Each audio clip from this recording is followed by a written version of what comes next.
Lions TV, we are sponsored by Regal Elevators and Lifts Consultants Limited, a company that is owned and operated by a Millwall fan, just like every single one of the sponsors that you can already see on the screen. If you are going to do a bit of business in 2021, then please keep it in the Millwall family by checking out all of our sponsors' website links in the description below or on our website, www.lionstv.co.uk.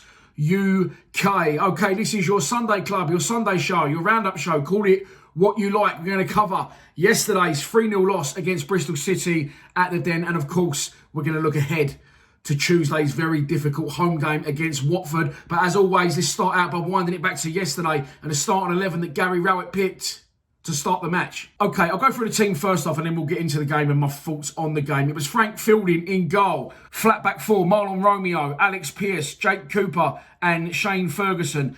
Ben Thompson and Ryan Leonard were a central midfield pairing.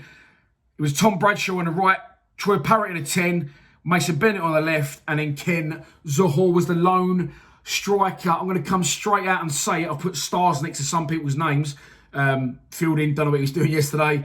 Romeo, terrible. Pearce, terrible. Fergie, terrible. Thompson, terrible. Parrott, terrible in the second half. I've got stars next to Ryan Leonard, Mason Bennett. And they were the only three, really, that I felt offered anything in the game. Bradshaw wasn't too bad, but he's not part of my thinking for the actual best 11 we've got to offer. Zohore, I thought it was done exactly the right thing with him. That's a positive I'm going to take from it. We did exactly the right thing. We give him an hour and then got him off, and he looked quite lively in that hour. He looked fitter than he has done in that hour. Not so much with like the attempts on target and the goal threat, but just fitness-wise, he looks a lot fitter to me. He was getting about the pitch more. He was running channels more and running at people with a ball, which I've seen him do when he used to score a lot of goals for Cardiff. So, and then I said we did the right thing by whipping him off after an hour. So for me, that was one positive to take from the game.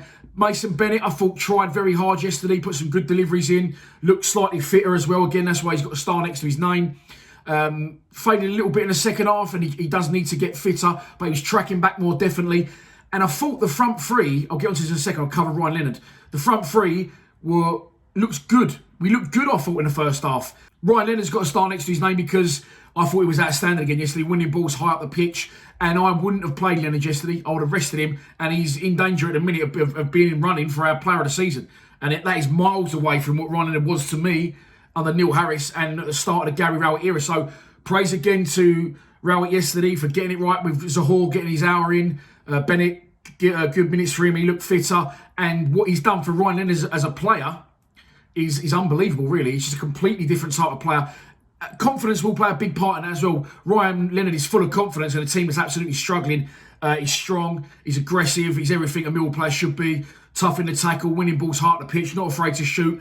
And I definitely would have arrested him because we've got a very difficult game coming up on Tuesday. And I expect Ryan Leonard to continue in the back three. I think that's why Pearce played yesterday. I'm pretty sure you're going to see Ryan Leonard, unless we sign anyone, on the right side of a back three. Let's get into the game. Thought it was very good. And again, you know how I feel about Gary Rowett. However, I thought we looked very promising coming forward. The one concern I've got is, by the way, I'll say it before I forget it, I wasn't fussed about getting knocked out yesterday. I think that was best. We've got so many games coming up every 3 or 4 days right the way through. It was another headache and another fixture pile-up that we definitely don't need. So I was happy to get knocked out. It's just one, we fielded quite a strong side. You know, not all starters know, but a lot of players that are always heavily involved there in league games. So we fielded quite a strong side. And two, to get beaten in the manner we did, from how well we started the game to where we ended it, 3 goals, could have been 4. As we see, Bristol City, the number 1 disallowed. That's going to absolutely shatter any confidence we did have left at home for Tuesday's game. So I wasn't happy at full time. Just the manner of the defeats and the capitulation that we keep showing in these games. We're just completely folding. After the first goal went in, you could just see that the life just got zapped. It all got sucked out of the players. And you could see them go, fucking hell. I think they're thinking, the players, a minute, let's have a right go. Come on, let's sort this out. Let's have a right go. And they're having a right go. But in the second we concede, or after about 20 minutes, if it's not going that way, of course it did at Huddersfield in the week, you can just sense it. You can just sense it drain out of them. And again, I don't think they're overconfident within themselves. I don't think they're overconfident in the manager either. So difficult times at the club. But as I said, we started the game well. We came forward, and we know this. And the midweek away results are good. But the biggest issue for us, as I said a million times, don't worry about these 3 away games on the spin. The 3 home games we've got coming up are more of an issue, of course, now due to cup commitments. We've got Cardiff in between, Norwich at home, and then Sheffield Wednesday at home. So the next 3 out of 4 games are all at home. That worries me more, which shouldn't be, because Millwall have forged their existence on, the Den being our fortress. Yes, we've got no fans there, but really at the minute, I'm more worried. If 3 home games on the bounce, I'd rather have 3 away games on the bounce and play them all midweek if possible, because we cannot get a result at the Den on a Saturday. And yesterday, I felt, actually, again, Gary Rowett, is it the players, is it the manager? Ultimately, the buck stops with the manager. If he can't motivate them, and if they're not playing for him, as I've said, then that's the biggest problem we've got of all. But I felt that's playing from yesterday. I thought the front 3 in behind Zahor looked like it worked well. We looked high up the pitch. When we did get high at the pitch, we looked compact and we looked like there was men forward and not, people distance and separated 30 metres apart. They looked like it was going forward well. I thought Troy Parrott looked well in phases in the opening parts in the 10. He's a little bit wild-headed. He's all over the place. And Conor Mahoney, I expect to be fit for in a week or so. I'd definitely be interested in getting him in that number 10 role, or Bennett central and Mahoney on the left. But we look good. Look, we don't usually create and have shots on target until like the 80th minute at home. We had about 4 or 5 shots on target in the first half. Mason Bennett forces a good save from the keeper. Ryan Leonard has a shot straight at the goalkeeper. I think Troy Parrott did as well. Tom Bradshaw, header off the line. We worked their keeper and forced him into some very, very good saves. The best one of all, by the way, is the one in the second half that Ben Thompson, one of the few good things he did do in the game, was a great run down the left from Bennett. Bennett hangs it up. Thompson comes in, header, going in the near post, and the goalkeeper gets down. So we definitely worked their goalkeeper. The problem you've got is, if you don't take your chances, what can happen is what happened. It comes back to bite you in the arse. Bristol City come forward, first attack, ball goes through, striker takes it away from goal. Fielding doesn't need to make that challenge. Would VAR have said it was a penalty or not? Well, we haven't got VAR, so let's not worry about that luxury. First impressions, I thought it was a stonewaller, okay? The ref has given it. On second reaction from behind the goal, a different camera angle, which obviously isn't the one the ref had, and I think the linesman was would have been in line with our left back. Yeah, so he was on the other side of the pitch. I'm not defending the decision, but Fielding doesn't need to make that challenge. His touch was taken away from goal. Fielding could have just shepherded that out for a goal kick. He commits. He's not had a lot of game time, Frank. It's understandable. I don't hold him accountable for it. It was his fault, so I do hold him accountable. I don't really blame him. Gives the penalty away. As I said, the reaction from the striker, I think, who then converted the penalty, the way he tumbled and looked up, I don't think he really appealed. Fielding definitely gets a bit of the ball, but then does take the man as well. As I said, it's a challenge he does not need to make. And as a result, Bristol City take the lead. After that, we did persist until half-time. We did come back into it. I thought it was a good performance in the first half. If we had gone out at that point, having played well in the game, not taking our chances. Again, you can't blame Gary Rowett for the players not taking their chances. They got in the positions, they got the balls into the areas, and we just didn't have any lead in our boots, did we? We couldn't finish the ball off.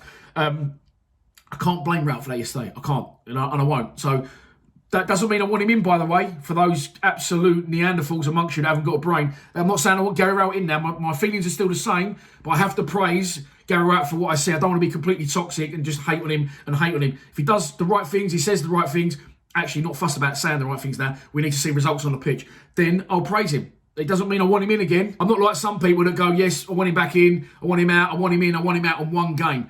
I said this a long time ago, it's gone stale. It's not a bad run, it's a rot that's set in and it's written all over the players' faces. But at half-time yesterday, if we'd gone out of the competition at that stage, losing 1-0 with a good performance, I couldn't have knocked it. I don't think the players would have took it too much to heart with their confidence in mind for Tuesday. But the second half, I don't know what happened. They just come out as firing straight away. Bristol City straight into us. Shot a bar from out wide right, goes into the side net. And at first I thought he'd gone in with my dodgy mince pies. And then the second goal comes. Yes, the second goal is unlucky in a sense because the deflection from Wells' free kick could have gone anywhere. The Wolves have had a shocker. They've parted like the sea. It's gone bosh. And the deflection has come off them. Terrible defending as luckily for Bristol City sent Fielding the wrong way. 2-0, and then you could just feel it go zoom and just completely zap out the players. Rowett obviously didn't want to lose that game because he then brings on Matt Smith and Tyler Berry, makes a double substitution, and again, straight away, it's not the prettiest when Matt Smith's on the pitch, and Matt Smith isn't the prettiest, but he was causing problems straight away, getting up, competing with the goalkeeper. We then change our game plan, start slicking loads of balls into the box.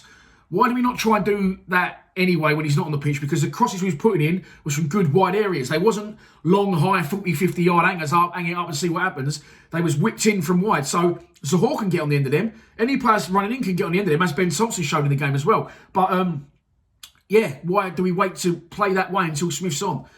I know he's an aerial threat, but we have other aerial threats, and they're good crosses getting into the box. We don't seem to want to do it unless Smith is on the pitch. Then, as I said, the longer it went on, we wasn't going to get back into it. I don't think, as I said, Ben Thompson, unfortunately, their goalkeeper, it's a good save down wide. Alex Pearce travels through, no one comes to him. He has a shot, keeper tips over. So we've had about 7 shots on target yesterday. Realistically, only probably 2 of them was ever troubling the goalkeeper. That's the one from Thompson and the one from Bennett in the first half. The keeper saved well to his front post and conceded a corner. The third goal is just wow. The third goal is just written all over us in a minute. And Chitty said in his full time, the problem is we can't score goals. Yes, that's always been our problem, but now to add to that problem, we've got this whole new problem is we're fucking leaking like a sieve. Jake Cooper needed a rest yesterday, absolutely needed a rest. I'm glad to see Jed got one. I don't know if he's carrying a niggle or just been given a day off completely. I said I would have given Jed the complete weekend off as I would have Cooper. And I know Cooper's committed to the calls, and I know he's a great player, and I know he wants to play every week, and I actually think he's our best player, but he needs that rest because his form is now starting to suffer as a result of him constantly playing in the game. And that is why I definitely would have played Hayden Muller there yesterday. It wouldn't have made any difference. We still would have lost the game 3-0. It wouldn't have been 10. Trust me, Hayden Muller is a very accomplished player and he is by far and away the best of the 23. So, yeah, I definitely would have done that. The last goal, I couldn't remember it. I had to watch it back. Of course, in between that, I had another goal disallowed for another shot that deflects and sends field in the wrong way. I don't know why I'm laughing. And then the third goal, it's just an up and under from there. Melked on, and Fergie and Cooper are so detached. It's a joke. They're miles apart. Gizzy just brings it down and rolls it in the goal. I didn't scream and shout yesterday. I'm not getting angry now because I wanted to get knocked out of the cup. However, on reflection, maybe that's poor from me because it's still adding to our problems in the long run. Yes, we wanted to get knocked out of the cup, but to get beaten in that manner, to that extent, is not going to be good for confidence. Already suffering badly from our home form, as we know. And I've got it written down here, our home form this season, for those, again, who want Rowett in, I asked you again, and that's a very, very good video. Kev Toomey, our sponsor's mad. He's mad as a marcher. He's such a good character. He's such a laugh. But yesterday, he actually put quite a serious video out, and everything he said in that video, check it out, it's called A Word From Our Sponsor after the game yesterday. He's spot on with everything he says. Absolutely spot on. And what he said was, I ask those who do want Rowett in, please explain to me how you think this can be saved. And this is what I've been saying. I can't see a way out. And I understand sacking a manager is a last resort. It's a measure of last resort. It's a big thing. You don't want to do it. However, I feel that the rot has set in and it can't be stopped. And I hope I'm wrong. Again, I've said it a million times, but I don't think I am. I'm not interested in myself and views. Listen, I'm a YouTuber that gets money from sponsorships. I don't get them from views. So I'm not trying to cause a shitstorm. Far from it, really. I had shit for a long time, so I quite like it like that. I don't want to cause that. It's not about me. It's not about Rowett. It's about the interest of the football club. And we're going to go down unless Rowett goes, in my opinion. So get rid of the manager now. Get a temporary manager into the end of the season to get that, just get an initial reaction and lift the players slightly. And then look at the situation again in the summer. But our home form, I'll get onto it now, is absolutely shocking. Let's take a look at our home form for this season. From this season, including cup matches. Of course, I have to incorporate that and assess that because it was a cup match yesterday. Listen to this. Played 14, won 2, drawn 7, lost 5, scored 12, let in 18. Goal difference -6. Of the 12 league games out of those, from a possible 36 points, we've got 10. We've won 1 league game all season. That was in midweek against Luton on the 20th of October 2020.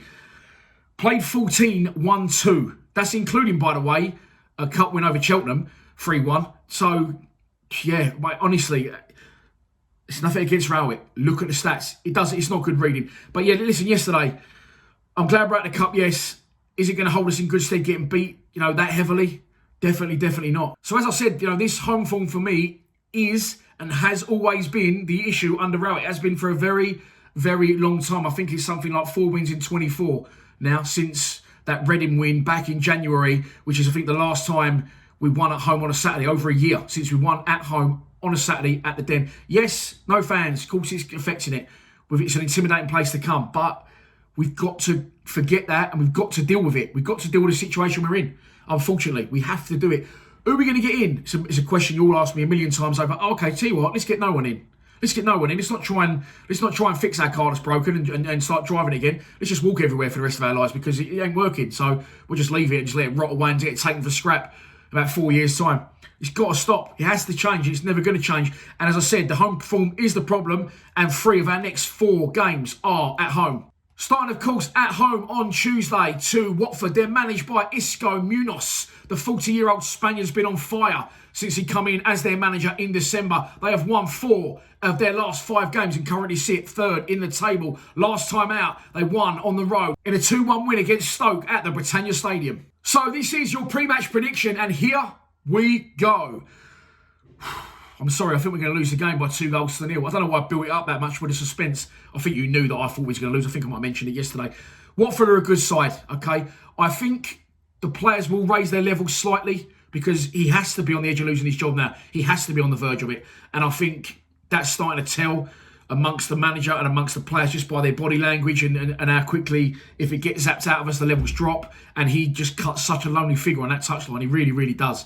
Adam Barrett just nods. The other geezer walks away with a fucking iPad. He's got to get Williams and Pearce in that dugout with him, especially Pearce, especially Williams, who's been there a long time. Bounce some ideas off them both.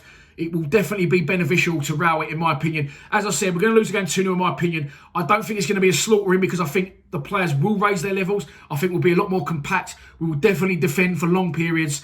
And I think Watford's class will show and they'll get the breakthrough twice. Looking at other games, obviously yesterday, Bristol City, not a good side. Shipped 3 at home to Huddersfield. I just feel we're going to give a little bit more yesterday and it won't be a bad performance, but Watford's class, unfortunately, is going to shine through. 2-0 to the Hornets. So that's your lot for this Sunday Club. I hope you've enjoyed the video. Please be sure to check out the fan score predictions for the other boys at Lions TV. I'm not sure when they're going out because what I always do when I'm streaming live, I leave the WhatsApp group so I don't see any notifications before it's happened. Joe Amora went to add me back in yesterday and now he can't add me back in because I've left 3 times recently. So I don't know what's happened there. We'll have to try and work that one out. But fan score predictions will be up either tonight or tomorrow night. For the Watford game, I was thinking about another video there. We've got the Den debate to come. You could be watching that right now, actually, because I might do it tonight, which is Sunday night. I've also come up with a really good idea for a new video, and it's called Select 11. Now, it's not the Select 11 we used to do. Similar, live stream, and I'm going to put a poll up on the screen where you can all vote, because when I put up on Instagram or on Facebook or on Twitter, this is the team I'll go with, or this is my best team, it gets a lot of coverage, and everyone goes, no, Dan, you should play this player, or I'll play this player, or you fucking don't know what you're talking about, mate, or Dan, you're the best thing since sliced bread. Can happen. I want to give you guys the opportunity to vote. So, for example, who should play out up front, striker number 9 or number 10, whatever. And I'll have 4 names, and you can all vote, and then we'll vote the team that's best for Watford on Tuesday together. So I might do that tonight on a Sunday. You could be watching it now. If you're not watching it now and you're watching the Den debate, we're doing that show tomorrow. But it's another live stream. I'm enjoying the lives. They get a very good response. And on that note, thank you all very much for your support. That really is your lot now. I'll see you tomorrow. Please subscribe to Lions TV. Come on, you Lions.